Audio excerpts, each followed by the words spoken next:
Hi, everyone. My name is Bailey Lamont, and I'm here with Rico Brower, and we are talking to the top Pirate Party candidates for the upcoming European elections. And we're here right now with Magnus Andersson, who is the number 3 on the list for the Pirate Party of Sweden. Hi, Magnus. How's it going? Hi there.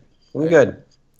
How are you? Good to have you. Why don't we start with you telling us a little bit about you and your background and what you're doing? Yeah. Depends on how far back we should go, but I started noticing the Pirate Party in 2009. That was when I became a member of it. And in 2014, I was becoming active, and in 2016 I was elected the leader of the Swedish Pirate Party. So you can say that I've had quite a steep development in the party. So that's party-wise. I guess we get deeper into that later on. On my, I almost said my spare time, but when I'm not doing politics, I'm actually working full-time. As a developer, or I'm responsible for the build chain in a IT company that is working with process development and the digitization of processes.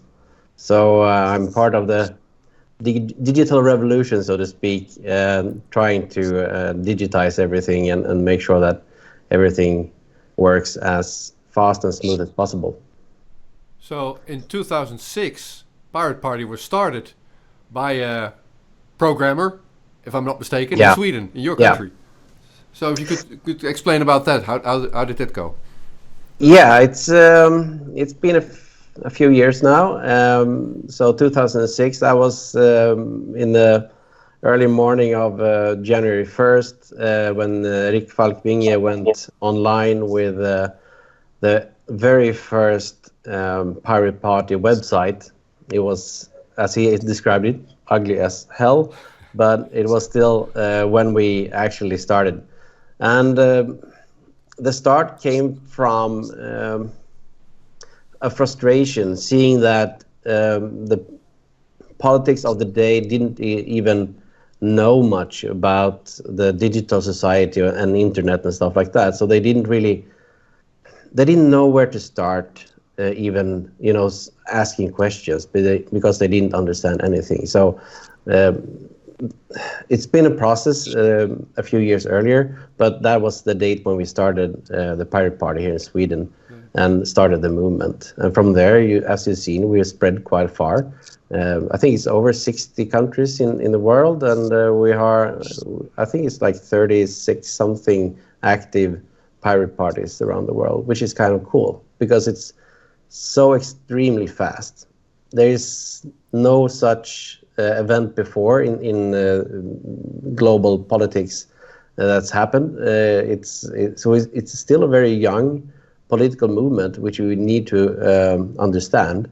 But at the same time, we are very successful in spreading and making people understand. The people that knows internet, they tend to accept very much what we're talking about. So that's a cool part, I think. Now, in 2006 it started, but people also maybe don't recall now that they know Julia Reda, who's been in parliament the last 5 years for Germany. But your country, Sweden, was delivered the first member of parliament back in 2009 already. Yes. In 2009, we first had one MEP, which joined directly because of the polls or the votes. Yeah. And then after, I think it was 2.5 years, we also got the second one. So the first one was Christian Engström, and the second one was Amelia Andersson, Andersdotter, sorry. I would say out of 751 MEPs in the European Parliament, they really did a big difference. They brought the digital and internet questions into the Parliament, which wasn't before. So it's really thanks to them we see this enormous change that's been coming. And Julia, she's took this even further, and we've been working a lot with just copyright and digital questions throughout her term. So it's really great to see. And I would say that those 10 years that we had now with members in the parliament, they have paved the way to what's happening in this election, because there will be a lot more pirates in the European Parliament after this election. That's for sure. It's just a matter of how many. Yeah, exactly. Definitely. Well, thank you for providing us a little bit of history there. It's always interesting to hear that. And I wanted to ask you, maybe you could talk about the political situation in Sweden a little bit going into the European elections. Mm-hmm. Yeah, absolutely. During I would say 3 last years, or at least 2 years, we had some major, I will say catastrophes, but there have been some issues within Parliament and with the government. They have released a lot of personal data and stuff like that. People are slowly understanding what we're talking about, which is good. But of course, it's always interesting to see how the other parties, how they handle this question. And in general, it's pretty much that, we have 1 or 2 people talking about the internet and digital affairs.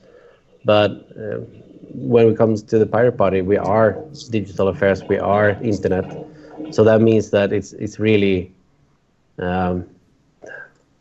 day and night, so to speak, when it comes to how we relate to things. Yeah, it's always interesting hearing the other parties talk about the issues that pirates actually understand, right? Yeah, it's pretty much like, oh yeah, we had some problems there, but it's not that bad. And then when we say that it's 2.5 million people's data being, just sent away on the internet, and as we know, internet doesn't forget. It stays there forever and ever. Someone will save it because they're like, maybe this can be used later somewhere else. So it's really frustrating to see all these failures that is happening.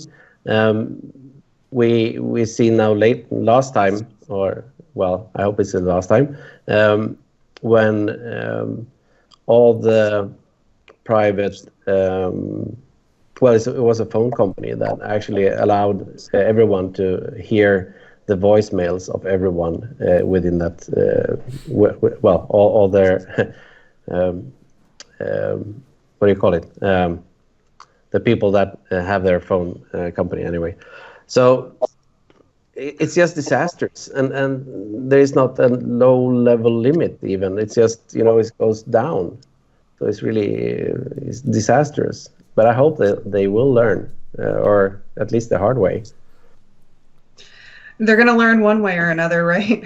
Yeah, absolutely. Yeah. So switching gears a little bit, why do you want to work as a member of the European Parliament, and what are you looking forward to in that job? I guess that we're kind of touching the subject all the time. It's a matter of bringing more competence into the parliament, people that instinctively know if something is wrong or right within this area. I mean, the internet and IT in general, because the people that are sitting there today, they usually have another focus, even if they say that, we are working with digital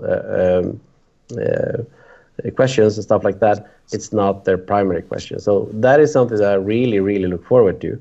And of course, to work with the other pirates from the other countries to make a really strong group that can work with these issues. So that is definitely something that I'm really looking forward to. And one other thing that I'm really looking forward to also is to try to pretty much change how the parliament is working, which I know is kind of impossible, but I still will try to do that. Because there is so little transparency in how the parliament itself is voting and stuff like that. So we really need to change the power distribution. Today, if you go into parliament, you don't have to be responsible for anything, how you vote or anything, because it's not registered. And that is something that I really want to change. We really need to make sure that everyone knows what their representative that they have actually voted into the parliament, how they are voting, because that is the basics of a democracy. You cannot allow people to be voted into the parliament and then not be able to be responsible for their choices. So in Sweden, apart from Pirate Party, are there parties actually having a agenda, electoral program that wants to change how European Parliament works? Yes, in different ways. Not in that sense. It's more like how much power should the EU have? That kind of questions, but not how the Parliament and the entire EU, how it's working. Because I believe that the EU is a good thing. Of course, we can always discuss how much power EU should have.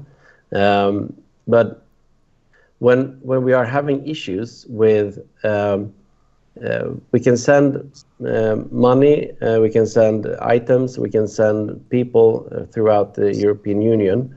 But whenever I send digital information, there is an issue. And I think this is also kind of important to make sure that we change, because we need to make sure that we actually work as one region and not as split up regions as we have today, in that sense. Definitely. So you mentioned transparency for one, but are there any main policy issues at the EU level that you feel pirates or MEPs in general need to be focusing on? I can send you my list. No, but I mean, just start with the copyright. I mean, it's. I can't really discuss it anymore. I'm getting frustrated just thinking of it. And also, in the shadow of this copyright debacle that's been, this terrorist legislation that was sneaked through, that hasn't even been discussed. And that's even worse, because that includes all the websites. That means that whenever someone from the government, I think, tells any website that they have terrorist propaganda, they need to take it down within an hour. Yeah, so that is the big issue, I think, because we are starting to hamper down on internet, and it's going to be some sort of a playground for big powers and those with finance, and it shouldn't be like that. Definitely. And pirates are obviously going to keep fighting to keep the internet a space for open discussion and debates and information sharing and all of that good stuff, not as a tool for repression like some of these big powers want. Magnus, thank you so much for talking with us today. We wish you the best of luck in the elections. And yeah, all the best to you guys in Sweden. All right. Thank you very much. Take care, buddy. Yeah.